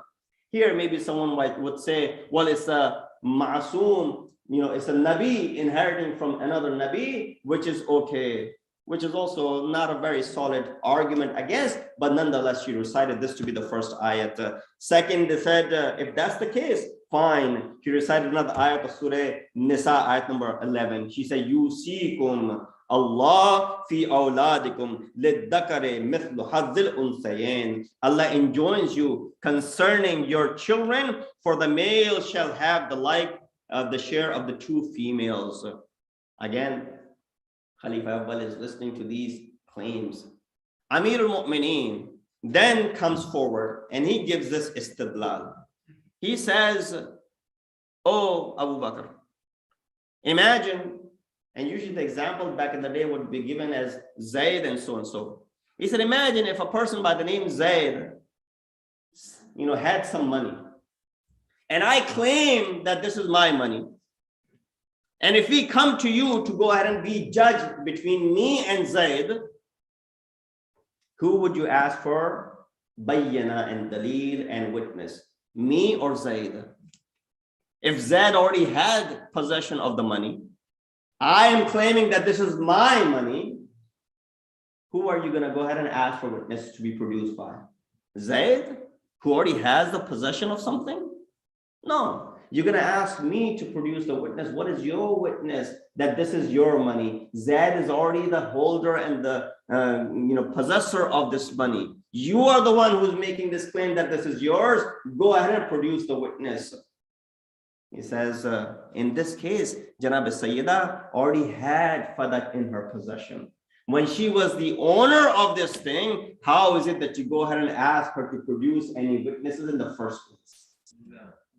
You shouldn't have been asking for the witnesses in the first place. Now that you have asked for the witnesses, yes, Ayman is there who heard Rasulullah give this to her. I am here who heard Rasulullah give this to her. Hassanan were there who heard Rasulullah give this to her. Some of the Mu'arrikhin mention, I'm coming towards the end, some of the Mu'arrikhin mention that after hearing all of these, in fact, the first caliph was inclined to go ahead and give this fadak back. Until one person stood up and tore up the document saying, no, none of these things are going to be upheld, and this mahfil is barkhast. And that is the second Khalifa. Right? Abu Bakr was to the extent accepting all of these because there was no way of refuting the ayat that were recited and the dalail that were presented. But when he saw that the things are going in their favor, stood up, tore up the document, and that mahfil was, at that moment canceled and everything went away. The answer to the riwayat, now, after all these years, Ahl Sunnah still use the same riwayat of la muwarrith. I just want to briefly mention a couple of points about this, and inshallah, I'll bring it to you. Sorry, I've taken a lot of your time. Please stand aloud, not as no. If the hadith la muwarrith, which they claim is true, was correct, then why only confiscate fadak and not everything else that Rasulullah left behind? Rasulullah did not only have this one daughter, but he had wives that he left behind. And with these wives, Rasulullah left behind a lot of things. One thing that all of these wives had was their own chambers. Hujurat, the ayat of Quran is there. They all had their own chambers. And there must have been something which belonged to Rasulullah. How come there's not a single hadith which mentions that the libas of Rasulullah, the armor of Rasulullah, the sword of Rasulullah, the riding animals of Rasulullah, none of these things were confiscated by the government. None of the chambers in which the wives of the Rasulullah lived. So what is the proof that none of these chambers were taken away? They continue to live in those chambers. They were not considered part of the government. So what's the proof? The proof is that the first caliph comes to his daughter and he says, after I die, can I have the permission from you as the wife of Rasulullah to bury me next to Rasulullah, which was the hujra of Rasulullah himself. If the government had this hujra in their possession, the first Khalifa would not need any permission to go ahead and ask for it. It would be the property of the government. The fact that he's asking his daughter that if I was to die, do I have the permission to be buried next to the Rasulullah, right next to Rasulullah in this chamber, tells you that none of these things were confiscated and they all remain. And another dalil on top of this, I have the riwayat with me. I won't take you time to go ahead into this riwayah. One of the things that the first caliph said in the last moments of his life, that there are three things that I regret the most. I wish I had not done. Amongst them was to go ahead and attack the house of Fatima Zehra. And great scholars, Tariq Tabari mentions this, and other Haythami in Majmu' al-Zawaid mentions this, and I have all the sources, references where this hadith exists.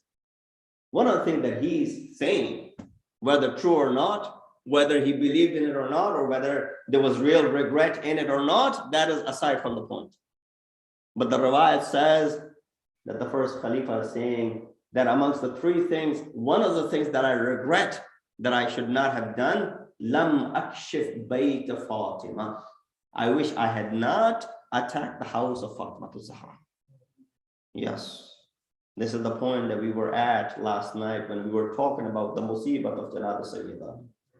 That the house of Sayyidah after the wafat of Rasulullah is under attack. The same house upon which Rasulullah would pass by saying, Assalamu alayka ya ahla baytin nubuwwah. For the last 9 months of the life of Rasulullah, not a day went by that Rasulullah would not stop at this house, at this door, and he would say, Assalamu alayka ya ahla baytin nubuwwah wa ma'adinur risala. Oh, the people of the Ahlul Bayt, peace and blessings be upon you. The house upon which Rasulullah is sending his salutations and his peace. The house upon which the wahi would come down, the angels would come down. The house upon which even Malakul Maut would be seeking the permission to enter. The house is the house of Fatima Zehra. When she stands behind the door and she says, are you going to attack this house in which there is the daughter of Rasulullah? The man responded, yes, we love your father. We love him before anyone else. We love after his wafat as well. But as long as you stay inside, we will bring this door down. And they were not lying. The fire was brought. The house of Fatima was attacked. The door was brought down. Fatima suffered from that injury. It is mentioned that Janab Sayyidah could not raise her voice. She called upon her Khadima. Ya Fizza, oh Fizza, come for my help. And Janab Fizza comes to go ahead and assist Janab Sayyidah. Ajrukum Allah. May Allah give you no grief, no sorrow except the grief of Ahlul Bayt. How sad it is that the daughter of Rasulullah, the only daughter, has to suffer this calamity. That is why when she was buried, people were questioning that we did not pray on the grave. We did not pray on the janazah of Sayyidah. I would say, oh Sayyidah, with all due respect, with all that happened to you, one of our teachers used to say, when you recite the Masahib, don't mention the longest of the dates, 95 or 75. Mention the least, the Aqal, which is the 40 days. He said, how can you imagine a woman who suffered such a ordeal to go through with it for 95 days? Ajrukum Allah. I would say, oh Sayyidah, you were lucky in a sense that Ali was there to take care of your hijab.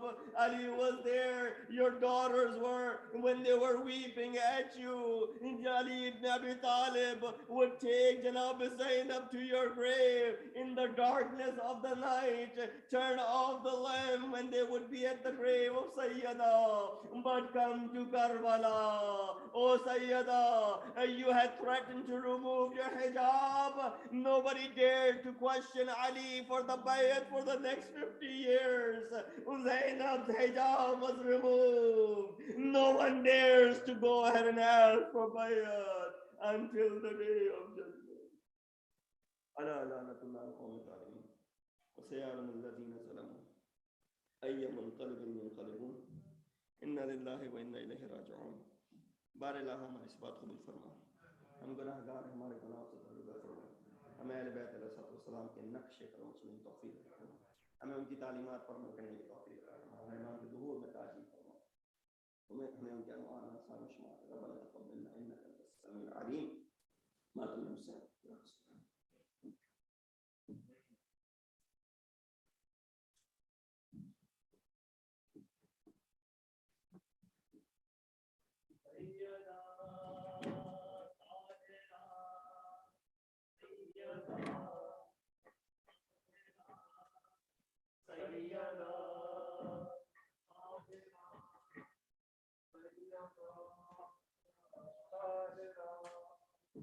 Sayyada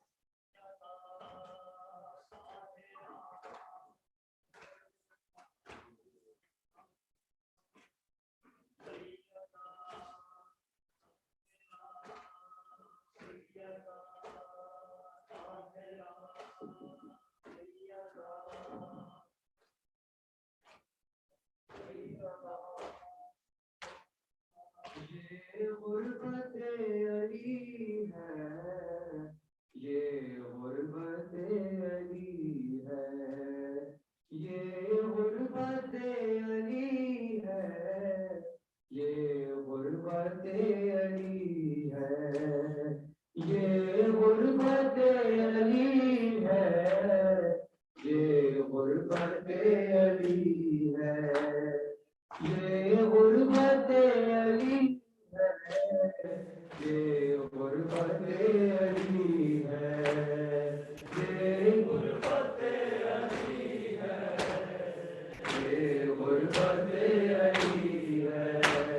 یہ غربت علی ہے، یہ غربت علی ہے،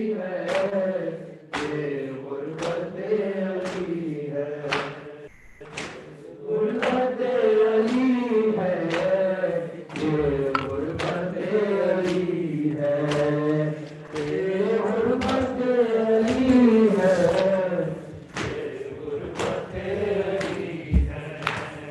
حق مانگنے جو زہرا دربار میں گئی ہے، یہ غربت علی ہے، یہ غربت علی ہے، یہ غربت علی ہے، یہ غربت علی ہے، یہ غربت علی ہے، حق مانگنے جو زہرا دربار میں گئی ہے، یہ غربت علی ہے، یہ غربت علی ہے، یہ غربت علی ہے، یہ غربت علی ہے، یہ غربت علی ہے، آواز آ رہی ہے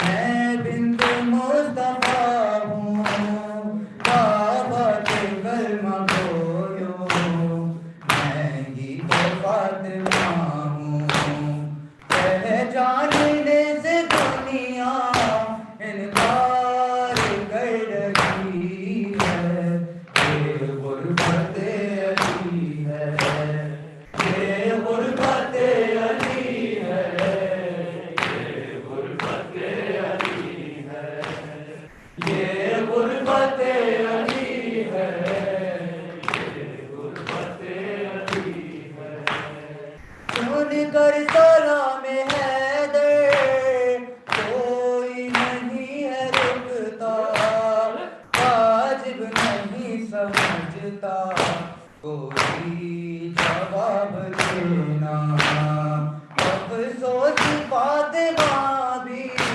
یہ بات جانتی ہے، یہ غربت علی ہے، یہ غربت علی ہے، یہ غربت علی ہے، یہ غربت علی ہے، یہ غربت علی ہے،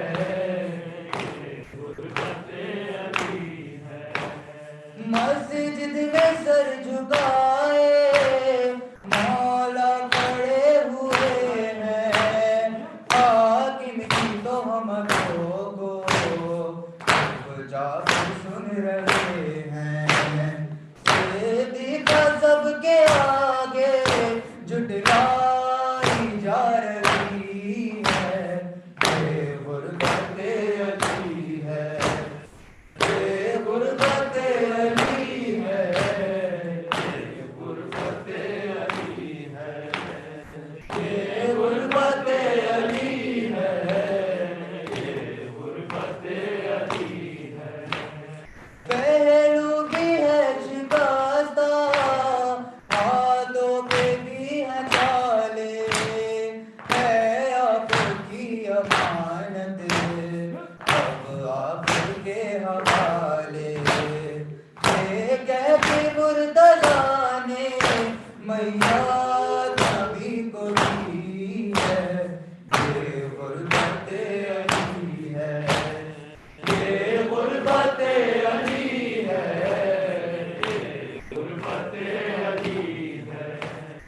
یہ غربت علی ہے، یہ غربت علی ہے.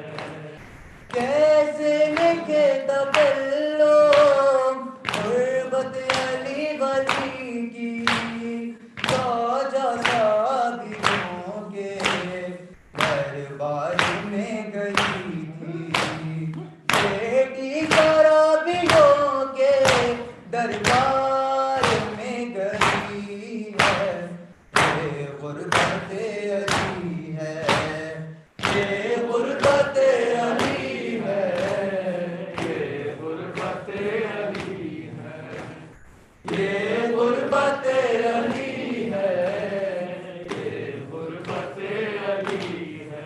اب مانگنے جو زہرا دربار میں گئی ہے، یہ غربت علی ہے. سیدہ طاہرہ، سیدہ طاہرہ، سیدہ طاہرہ، سیدہ طاہرہ، سیدہ طاہرہ، سیدہ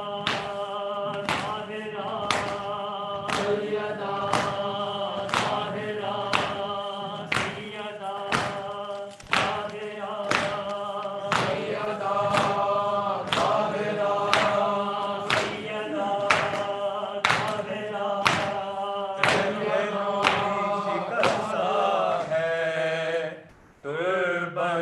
شکستہ ہے، پہلو بھی شکستہ ہے، تربت بھی شکستہ ہے، پہلو بھی شکستہ ہے، تربت بھی شکستہ ہے، پہلو بھی شکستہ ہے، تربت بھی شکستہ ہے، پہلو بھی شکستہ ہے، تربت بھی شکستہ ہے، پہلو بھی شکستہ ہے، تربت بھی شکستہ ہے. کیا حال یہ امت نے، کیا حال یہ امت نے زہرا کا بنایا ہے، پہلو بھی شکستہ ہے، تربت بھی شکستہ ہے، پہلو بھی شکستہ ہے، تربت بھی شکستہ ہے. معصوم کوئی غم سے یوں دور نہیں دیکھی، ایسی کوئی دنیا میں مشہور نہیں دیکھی، 18 برس میں ہی لگتی جو ضعیفہ ہے، پہلو بھی شکستہ ہے، تربت بھی شکستہ ہے، پہلو بھی شکستہ ہے، تربت بھی شکستہ ہے. کیا حال یہ امت نے، کیا حال یہ امت نے زہرا کا بنایا ہے، پہلو بھی شکستہ ہے، تربت بھی شکستہ ہے. دربار میں ظالم نے یہ عجیب نظری آئی، کس طرح سے تو بھی پھر لوٹ کے گھر آئی، مارو کی سفیدی نے سب حال سنایا ہے، پہلو بھی شکستہ ہے، تربت بھی شکستہ ہے، پہلو بھی شکستہ ہے، تربت بھی شکستہ ہے.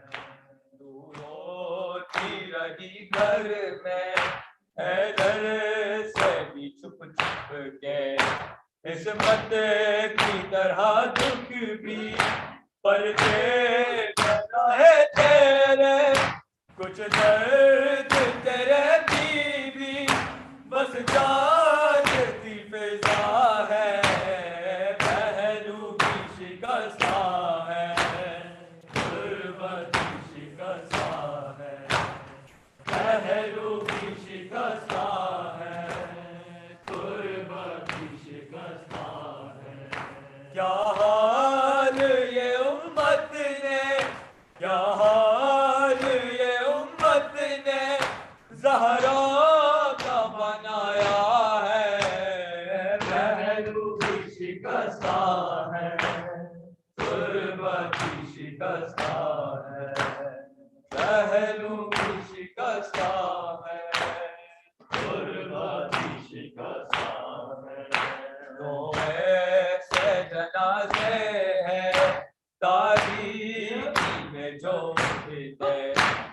डर के रोके दोनों को दिए कांधे एक फातिमा ज़हरा है एक बारी सकीना है पहलू भी शिकस्ता है गुर्बत भी शिकस्ता है पहलू भी शिकस्ता है गुर्बत भी शिकस्ता है क्या हाल ये उम्मत ने क्या हाल ये उम्मत ने ज़हरा का बनाया है पहलू भी शिकस्ता है गुर्बत भी शिकस्ता है पहलू भी शिकस्ता है गुर्बत भी शिकस्ता है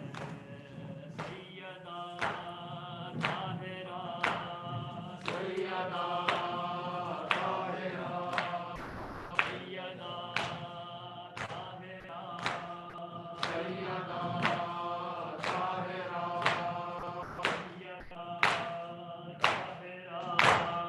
सैयदा ताहिरा सैयदा ताहिरा जिब्रील पढ़ रहे हैं मुसीबत को तोल की जिब्रील पढ़ रहे हैं मुसीबत को तोल की जिब्रील पढ़ रहे हैं मुसीबत को तोल की जिब्रील पढ़ रहे हैं मुसीबत को तोल की जिब्रील पढ़ रहे हैं मुसीबत को तोल की सहने अली मेरा की है मैयत को तोल की सहने अली मेरा की है मैयत को तोल की जिब्रील पढ़ रहे हैं मुसीबत को तोल की जिब्रील पढ़ रहे हैं मुसीबत को तोल की तड़पे नबी लहद यूं बेटी को देख कर तड़पे नबी लहद यूं बेटी को देख कर देखी गई न उनसे अज़ियत तोल की देखी गई न उनसे अज़ियत तोल की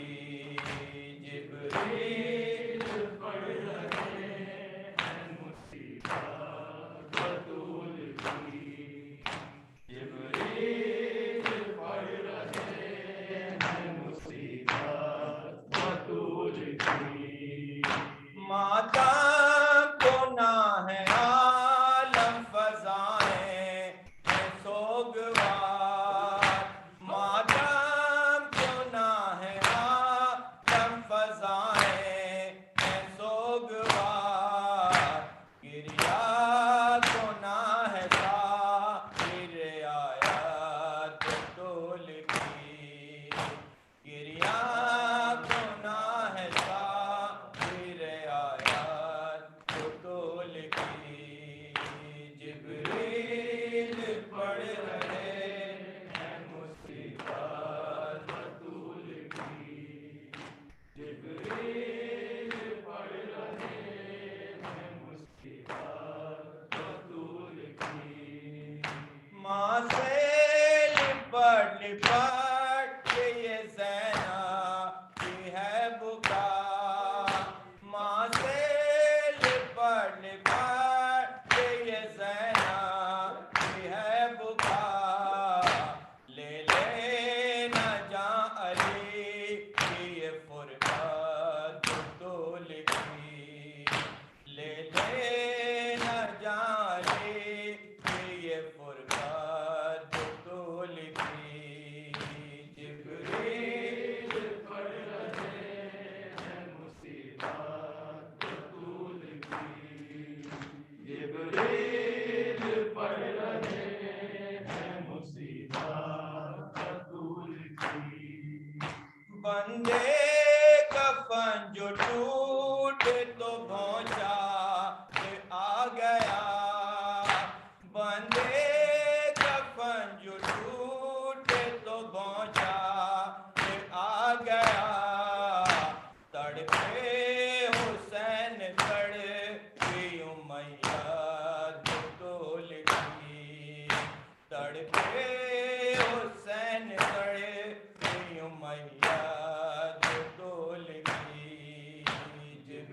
وہ مرثیہ پڑھا کہ فلک بھی تڑپ اٹھے وہ مرثیہ پڑھا کہ فلک بھی تڑپ اٹھے جب کھود کر علی نے یہ تربت ڈول کی جب کھود کر علی نے یہ تربت ڈول کی جبریل پڑھ رہے ہیں مصیبت ڈول کی جبریل پڑھ رہے ہیں مصیبت ڈول کی اجر نبی جنہوں نے دیا ہے یہ خاوری اجر نبی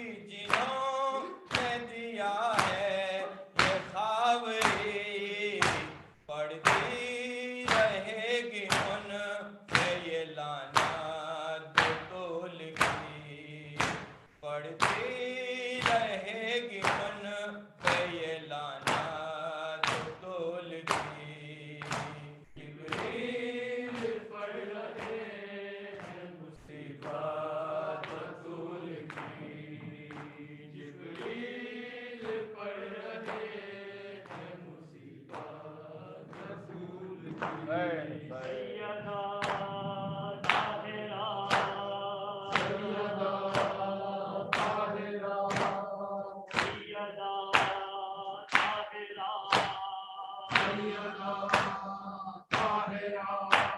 سیدہ طاہرہ سیدہ طاہرہ اے سیدہ طاہرہ سیدہ طاہرہ سیدہ طاہرہ سیدہ طاہرہ سیدہ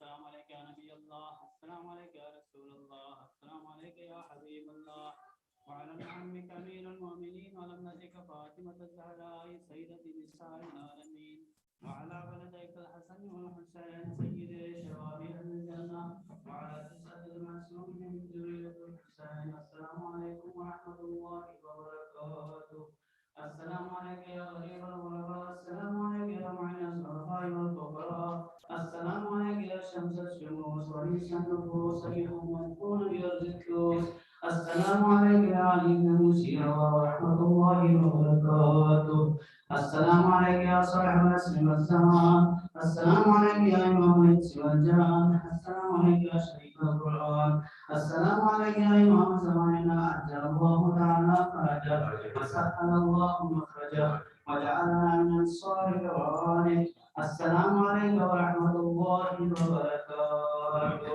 اللهم صل على محمد وعلى محمد